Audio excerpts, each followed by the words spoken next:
வணக்கம். ஒரு சின்ன கேள்வி. நீங்க கெமிஸ்ட்ரி லேப்ல கவனிச்சிருக்கிறீங்களா?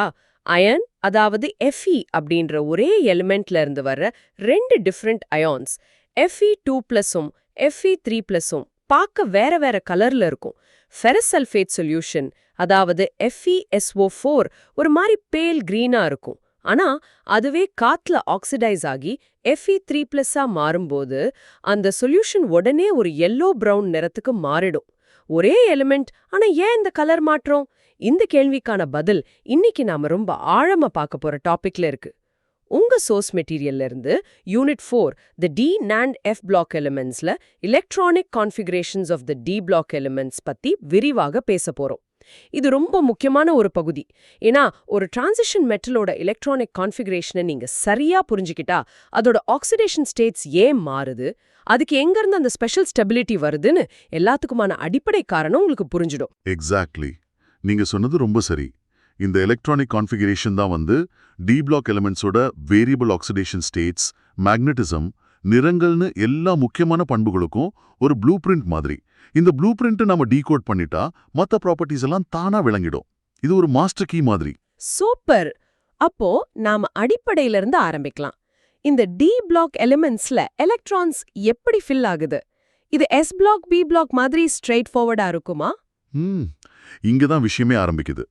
பொதுவா ஆஃப் பவ் பிரின்சிபல் படி எலக்ட்ரான்ஸ்லாம் லோவஸ்ட் எனர்ஜி ஆர்பிட்டல்ல இருந்து ஃபில் ஆயிட்டே போகும். ஆனா டி பிளாக்ல ஒரு சின்ன ஆச்சரியம் இருக்கு. இங்க எலக்ட்ரான்ஸ் வெளிஷெல்ல இருக்கிற என்எஸ் ஆர்பிட்டலை ஃபில் பண்ணதுக்கு அப்புறம் உள்ள இருக்கிற, அதாவது n-1d ஆர்பிட்டலுக்குள்ள நுழையுது. உதாரணமா 4th பீரியட்ல 4s ஆர்பிட்டல் ஃபில் ஆனதுக்கு அப்புறம் தான் 3d ஆர்பிட்டல் ஃபில் ஆக ஆரம்பிக்கும். தேர்ட் ஷெல்ல இருக்கு, 4s ஆர்பிட்டால் 4th ஷெல்ல இருக்கு. அப்போ 3d தானே முதல்ல ஃபில் ஆகணும். ஏன் 4sக்கு போயிட்டு திரும்ப 3dக்கு வருது?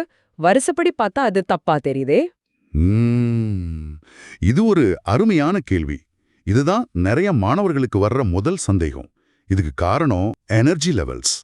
பாத்தீங்கன்னா 4s ஆர்பிட்டாலோட எனர்ஜி 3d ஆர்பிட்டாலோட எனர்ஜியை விட கொஞ்சம் குறைவு. அதனால ஆஃப் பாப் பிரின்சிபல் படி குறைவான எனர்ஜி இருக்கிற 4s ஆர்பிட்டால்ல எலக்ட்ரான் முதல்ல நுழையுது. அதுக்கப்புறம் தான் கொஞ்சம் அதிக எனர்ஜி இருக்கிற 3d ஆர்பிட்டால்குள்ள போகுது. ஓகே.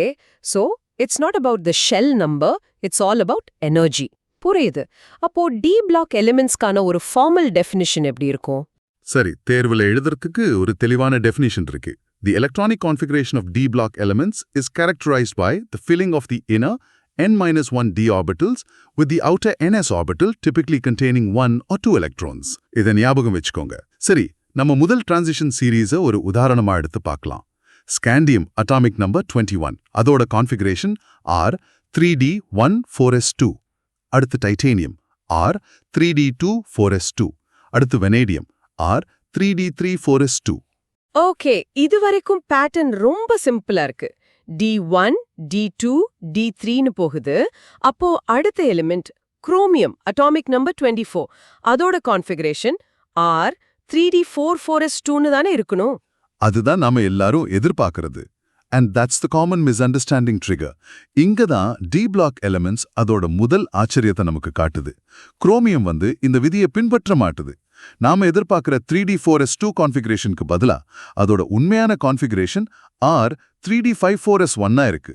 என்னது 3d5-4s1?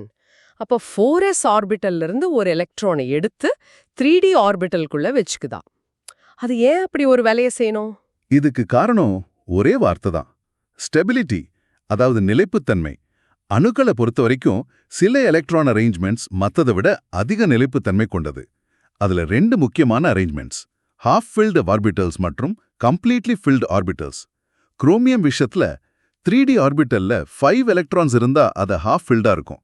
அதாவது எல்லா 5d ஆர்பிட்டல்ஸ்லயும் தலை ஒரு எலக்ட்ரான் இருக்கும். இந்த அரேஞ்ச்மெண்ட் ரொம்பவே ஸ்டேபிள். அந்த ஸ்டெபிலிட்டி அடையிறதுக்காக குரோமியம் 4s ஆர்பிட்டல்ல இருந்து ஒரு எலக்ட்ரானை கடன் வாங்கி 3d ஆர்பிட்டல ஹாஃப் ஃபில் பண்ணிக்குது. வாவ், இது புரிஞ்சுக்க ஏதாவது ஒரு அனாலஜி மாதிரி சுலபமா சொல்ல முடியுமா? நிச்சயமா. ஒரு ஏர்பிளேன் கேபினே கற்பனை பண்ணிக்கோங்க. அந்த பிளேன்ல 2 விதமான சீட்ஸ் இருக்கு. 4s ஆர்பிட்டல்னது பின்னாடி இருக்கிற சாதாரண எக்கனாமிக் கிளாஸ் சீட்ஸ். 3d ஆர்பிட்டல்னது முன்னாடி இருக்கிற ஸ்பெஷல் பிரீமியம் எக்கானமி சீட்ஸ். அதுல மொத்தம் 5 ரோஸ் இருக்கு. பொதுவா முதல்ல எக்கானமி சீட்ஸ் அதாவது 4S ஃபில் ஆயிடும். ஆனா எக்கானமிலேருந்து ஒரே ஒரு ஆளை பிரீமியம் கிளாஸ்க்கு மாத்தினா பிரீமியம் கிளாஸ்ல இருக்கிற 5 ரோஸ்லயும் தலா ஒரு ஆள் உட்கார்ந்து ஒரு அழகான பேலன்ஸ்ட் அரேஞ்ச்மெண்ட் உருவாகும்னா அந்த மாற்றம் நடக்கும். ஏன்னா அந்த அரேஞ்ச்மெண்ட் ஒட்டுமொத்தமா ரொம்ப ஸ்டேபிளா இருக்கும். குரோமியம் இதுதான் பண்ணுது. 4s2லேருந்து ஒரு எலக்ட்ரானை 3Dக்கு அனுப்பி 3D5 4s1ஆ மாறுது. இப்ப பாருங்க, எல்லா பிரீமியம் சீட்ஸும் பாதி நிரம்பி இருக்கு. ஒரு perfect symmetry. That's a great way to visualize it. ஆனா ஒரு கேள்வி, நிஜத்துல எலக்ட்ரான்களுக்கு கம்ஃபர்ட் பத்தியெல்லாம் தெரியாதே. இதுக்கு பின்னாடி இருக்கிற உண்மையான சயின்ஸ் என்ன? ஏன் இந்த ஹாஃப் ஃபில்ட் ஸ்டேட் இவ்ளோ ஸ்டேபிளா இருக்கு? அருமையான கேள்வி. இதுக்கு 2 முக்கிய அறிவியல் காரணங்கள் இருக்கு. ஒன்னு, symmetrical distribution of electrons. D5 கான்ஃபிகரேஷன்ல எலக்ட்ரான் கிளவுட் ரொம்ப சமச்சீரா பரவி இருக்கும். இந்த சிமெட்ரி ஸ்டெபிலிட்டியை கூடுது. 2வது காரணம் எக்ஸ்சேஞ்ச் எனர்ஜி. சுலபமா சொல்லணும்னா ஒரே ஸ்பின்ல இருக்கிற எலக்ட்ரான்ஸ் தங்களுக்குள்ள இடத்த மாத்திக்க முடியும். எவ்வளவு அதிகமா இடத்த மாத்திக்க முடியுமோ அவ்வளவு எனர்ஜி ரிலீஸ் ஆகி சிஸ்டம் ஸ்டேபிள் ஆகும். D5 கான்ஃபிகரேஷன்ல இந்த எக்ஸ்சேஞ்ச் பாசிபிலிட்டிஸ் ரொம்ப அதிகம். So it's not about comfort, it's all about achieving a lower more stable energy state. Got it. So it's all about physics and energy. சரி, குரோமியம பார்த்தோம். இந்த சீரீஸ்ல இதே மாதிரி விதிவிலக்கு வேற ஏதாவது எலிமெண்ட்க்கு இருக்கா? இருக்கு. இதே மாதிரி ஒரு சுவாரஸ்யமான கதையோட வர்ற அடுத்த ஆள் காப்பர். Atomic number 29. நாம எதிர்பார்க்கிற கான்ஃபிகரேஷன் என்னவா இருக்கும்? R3D9 4s2. ஆனா இங்கேயும் ஒரு மாற்றம் நடக்குது. காப்பர் என்ன பண்ணுன்னு நினைக்கிறீங்க? குரோமியமோட லாஜிக்க வச்சு பார்த்தா காப்பரும் ஸ்டெபிலிட்டிக்காக 4sல இருந்து ஒரு எலக்ட்ரானை எடுக்கும். 3D9ஆ இருக்கிறது 3D10ஆ மாறினா அது கம்ப்ளீட்லி ஃபில்ட் ஆகிடும். சோ R3D10 4s1ஆ மாறுமா? எக்ஸாக்ட்லி. நீங்க சரியா கணிச்சிட்டீங்க. Copper R3D10 4s1 கான்ஃபிகரேஷனை adapt பண்ணிக்குது. ஏன்னா கம்ப்ளீட்லி ஃபில் d ஆர்பிட்டல்ஸ், அதாவது D10 half fill d orbitals மாதிரியே ரொம்ப ரொம்ப ஸ்டேபிள். நம்ம ஏர்பிளேன் அனாலஜிக்கு திரும்பி போனா இக்கானமிலிருந்து ஒரு ஆளை மாத்தினா பிரீமியம் கிளாஸ்ல இருக்கிற 5 ரோஸும் முழுசா நிரம்பிடும். ஒரு பெர்ஃபெக்ட் கம்ப்ளீட் அரேஞ்ச்மெண்ட். அந்த எக்ஸ்ட்ரீம் ஸ்டெபிலிட்டிக்காக காப்பர் இந்த மாற்றத்தை செய்யுது. ஓகே, இந்த ரூல்ஸ், எக்ஸெப்ஷன்ஸ் இதெல்லாம் தியரியா கேட்க நல்லா இருக்கு. ஆனா இதெல்லாம் தெரிஞ்சுக்கிறதுனால என்ன பிரயோஜனம்? Why should we care about this? இந்த எலக்ட்ரான் கான்ஃபிகரேஷன் தான் டிரான்சிஷன் மெட்டல்ஸோட மிக முக்கியமான பண்பான வேரியபிள் ஆக்சிடேஷன் ஸ்டேட்ஸ்க்கு காரணம். அதாவது இந்த தனிமங்களால ஒன்றுக்கும் மேற்பட்ட ஸ்டேபிள் அயான்ஸை உருவாக்க முடியும். ஏன்னா N-1d மற்றும் ns ஆர்பிட்டல்ஸோட எனர்ஜிக்கு நடுவுல வித்தியாசம் ரொம்ப குறைவு. அதனால ஒரு அயுவால ns ஆர்பிட்டல்ல இருந்து மட்டும் இல்லாம N-1d ஆர்பிட்டல்ல இருந்தும் எலக்ட்ரான்ஸை சுலபமா இழக்க முடியும். அயன் எடுத்துக்கோங்க, அதோட கான்ஃபிகரேஷன் R3d6 4s2. அது 4sல இருக்கிற 2 எலக்ட்ரான்ஸை இழந்தா Fe2+ அயான் உருவாகும். Configuration R3d6. ஆனா அதால இன்னொரு எலக்ட்ரானை 3d ஆர்பிட்டல்ல இருந்து இழந்து Fe3+ அயானாவும் மாற முடியும். இப்போ அதோட கான்ஃபிகரேஷன் R3d5. ஓ, 3d5. இது ஒரு ஹாஃப் ஃபில்ட் கான்ஃபிகரேஷன் இல்லையா? அப்போ Fe3+ அயான் Fe2+ விட ஸ்டேபிளா இருக்குமா? எஸ், பல சந்தர்ப்பங்கள்ல ஃபெரிக் அயான் ஸ்டெபிலிட்டியோட இருக்கு. இந்த கான்ஃபிகரேஷனை தெரிஞ்சுக்காம Fe2+ ஸ்டேபிளா இல்ல Fe3+ ஸ்டேபிளா நம்மளால சொல்லவே முடியாது. Zn ஏன் +2 ஆக்சிடேஷன் ஸ்டேட் மட்டும் காட்டுதுன்னு நம்மால விளக்க முடியாது. ஏன்னா Zn 3D10 4s2. அது 4s எலக்ட்ரான்ஸை இழந்தா ஸ்டேபிளான D10 கான்ஃபிகரேஷனை அடையும். Wow, it all connects back. இந்த ஸ்டெபிலிட்டியை மனசுல பதிய வைக்க ஒரு மென்டல் இமேஜ் மாதிரி ஏதாவது சொல்ல முடியுமா? ஷோர். உங்க மனசுல இப்படி ஒரு காட்சியை உருவாக்குங்க. உங்க முன்னாடி ஒரு வரிசையில 5 சின்ன பெட்டிகள் இருக்கு. இதுதான் 3D ஆர்பிட்டல்ஸ். அதுக்கு பக்கத்துல கொஞ்சம் தள்ளி ஒரே ஒரு பெட்டி தனியா இருக்கு. இது 4s ஆர்பிட்டல். இப்போ குரோமியம் வரும்போது அது 4s பெட்டியில 2 கல்லை வைக்காம 1 மட்டும் வச்சுட்டு மீதி 5 கற்களை அந்த 5D பெட்டிகள்ல ஒன்னா வைக்குது. ஒரு அழகான சிமெட்ரிக் அரேஞ்ச்மெண்ட். அடுத்து காப்பர் வரும்போது அது 4s பெட்டியில இருக்கிற ஒரு கல்லை கூட தியாகம் செஞ்சு அந்த 5D பெட்டிகளையும் 2 கற்கள் வச்சு நிரப்பிடுது. ஒரு கம்ப்ளீட் பெர்ஃபெக்ட் டிசைன். பெர்ஃபெக்ட். சரி, நம்ம ஆரம்பிச்ச இடத்துக்கே வருவோம். அந்த அயன் சொல்யூஷனோட நிறங்கள் Fe2+ பேல் கிரீனாகவும் Fe3+ எல்லோ பிரவுனாகவும் இருக்கிறதுக்கு இந்த எலக்ட்ரான் கான்ஃபிகரேஷன் எப்படி காரணம்? யோசிச்சு பாருங்க.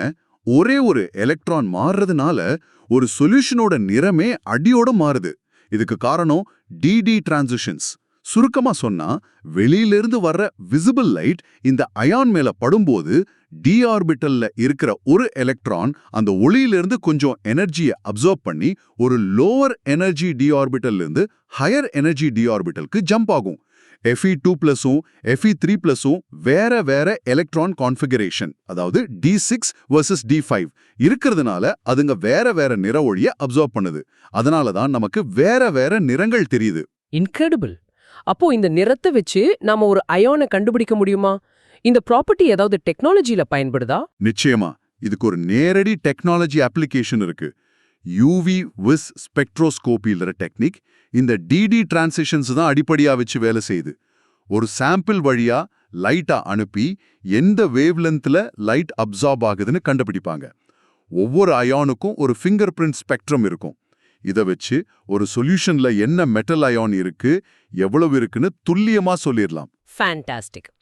சரி, இப்போ தேர்வுக்காக தயாராகிற ஒரு மாணவருக்கு குழப்பம் வராம இருக்க கண்டிப்பா ஞாபகம் வச்சுக்க வேண்டிய சில முக்கியமான ரூல்ஸ் என்னென்ன? ஆஃப்கோர்ஸ் இதை எக்ஸாம் சேஃப் கிளாரிட்டி லைன்ஸ்னு சொல்லலாம். முதலாவது, ஒரு டிரான்சிஷன் மெட்டல்ல இருந்து ஒரு அயான் உருவாகும் போது எலக்ட்ரான்ஸை எங்கிருந்து முதல்ல ரிமூவ் பண்ணணுங்கிறதுல தான் பெரிய குழப்பமே வரும். ஞாபகம் வச்சுக்கோங்க, எலக்ட்ரான்ஸை ரிமூவ் பண்ணும்போது முதல்ல அவுட்டர் மோஸ்ட் ஷெல்ல இருந்து தான் ரிமூவ் பண்ணணும். அதாவது 4s ஆர்பிட்டல்ல இருந்து தான் முதல்ல எலக்ட்ரான்ஸை எடுக்கணும். அதுக்கப்புறம் தான் n-1 dக்கு வரணும். இது ரொம்ப முக்கியமான பாயிண்ட். ஏன்னா 3D தானே கடைசியா ஃபில் ஆச்சு. அப்போ அங்கிருந்து தானே முதல்ல வெளியே போகணும்னு ஒரு தப்பான லாஜிக் வர வாய்ப்பு இருக்கு. எக்ஸாக்ட்லி. அந்த தப்ப பண்ணவே கூடாது. 4s தான் விழிக்கூடு. வீட்டுக்குள்ள வரும்போது எந்த வழியில வந்தாலும் வெளியே போகும்போது வாசல் வழியா தானே போவோம். அந்த மாதிரி 4s தான் வாசல்.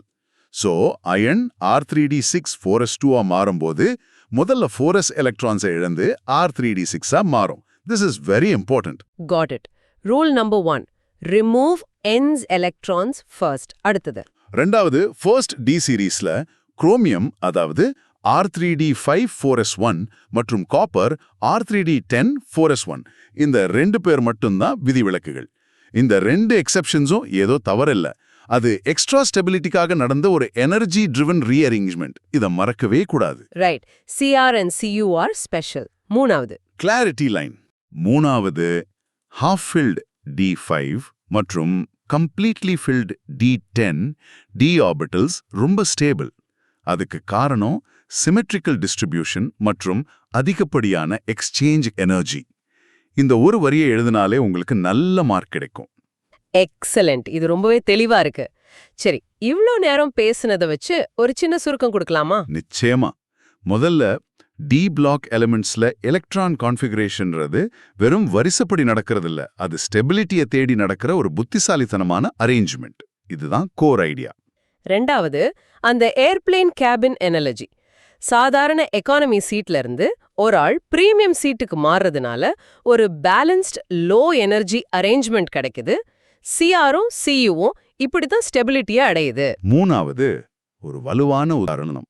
Fe2+ பேல் கிரீனாவும் Fe3+ yellow ப்ரௌனாவும் இருக்கிறதுக்கு காரணம் அவங்களோட டிஃப்ரெண்ட் டி எலக்ட்ரான் கான்ஃபிகரேஷன்ஸ் தான். கடைசியா, ரொம்ப முக்கியமான எக்ஸாம் ரூல்.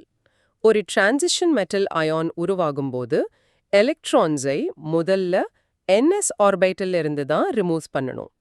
இந்த 4 பாயிண்ட்ஸை ஞாபகம் வச்சுக்கிட்டாலே இந்த டாபிக்ல நீங்க ரொம்ப ஸ்ட்ராங்.